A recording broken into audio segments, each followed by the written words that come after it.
تو اگر مرشد کامل ہے تو آپ کے ایک تو تصورات کو درست رکھتا ہے کہ اپنے بارے میں وہ یہ آپ کو سمجھاتا رہے گا کہ میں تم سے مختلف نہیں ہوں، میں رب کا اتنا ہی محتاج ہوں جتنے تم، میں نہ تمہارا کوئی سنوار سکتا ہوں نہ تمہارا کوئی بگاڑ سکتا ہوں، ماں سوائے اس بات کے کہ رب تعالیٰ نے مجھے جو علم عطا کیا ہے وہ میں تم لوگوں تک ٹرانسفر کر سکتا ہوں، یہ اللہ نے مجھے شرف بخشا ہے۔ تو ایسے موقع پر جب انسان علم سیکھ لے اور اس سے اس کی ذاتی سے پٹنے لگے انسان، تو مرشد کام آتا ہے کہ وہ جھنجھوڑ دیتا ہے، بازو سے پکڑ کے جگا دیتا ہے اور گائیڈ کر دیتا ہے، بھٹکنے نہیں دیتا۔ یہی مرشد کا استعمال ہے۔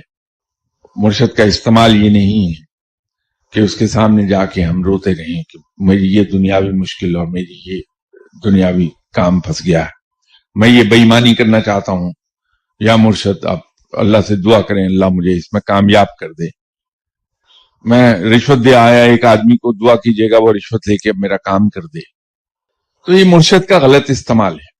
وہ صرف اپنی حلیمی اور بردباری کی وجہ سے آپ کی ان باتوں کو سنتا ہے اور مسکرا دیتا ہے، اور پھر بھی وہ کوشش کرتا ہے کہ مجھ جیسے بھٹکے ہوئے لوگوں کو سیدھی راہ دکھا دے، یہ کہہ کے کہ میاں جاؤ جا کے کوشش کرو، اللہ بہتر کرنے والا ہے، اللہ کامیابی دینے والا ہے، اللہ بہتری فرمائے گا۔